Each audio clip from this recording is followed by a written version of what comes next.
You're 3 years old, and you've never been allowed to be afraid. Every instinct in your body screams to run from loud noise, from chaos, from anything charging toward you. For months, soldiers have beaten that instinct out of you on purpose. Drums banging beside your ears, flames waved near your face, men screaming and rushing at you again and again until you stop flinching. You are a war horse, and the army you belong to needs you to walk into hell without hesitation. 3,000 years ago, near a city called Kadesh, you'd have pulled a two-wheeled chariot into one of the largest battles the ancient world had ever seen. Egyptian and Hittite chariots collided by the thousands. You weren't just transportation. You were the weapon. Enemy soldiers didn't usually aim for the rider first. They aimed for you.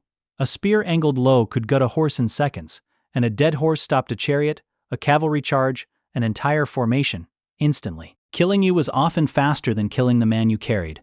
If you survived chariots, centuries later you might carry a rider directly on your back instead, into formations of screaming infantry, walls of spears pointed straight at your chest.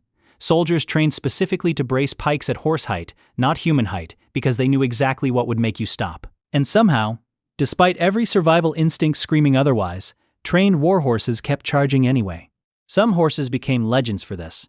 Alexander the Great rode the same horse, Bucephalus, through years of brutal campaigns across Persia and into India. When Bucephalus finally died after one final battle, Alexander didn't just mourn him. He built an entire city and named it after his horse. That kind of bond mattered because your life expectancy in war was brutal. Horses died in numbers that often exceeded the soldiers riding them. Disease, exhaustion, and battlefield wounds killed you long before old age ever got the chance to. And when you weren't dying in combat, you were the reason entire empires could move at all. Roman cavalry units trained constantly in mock battles, just to keep horse and rider moving as one. Scythian horse archers could shoot accurately while you galloped flat out, something that required years of trust between animal and rider just to survive the attempt.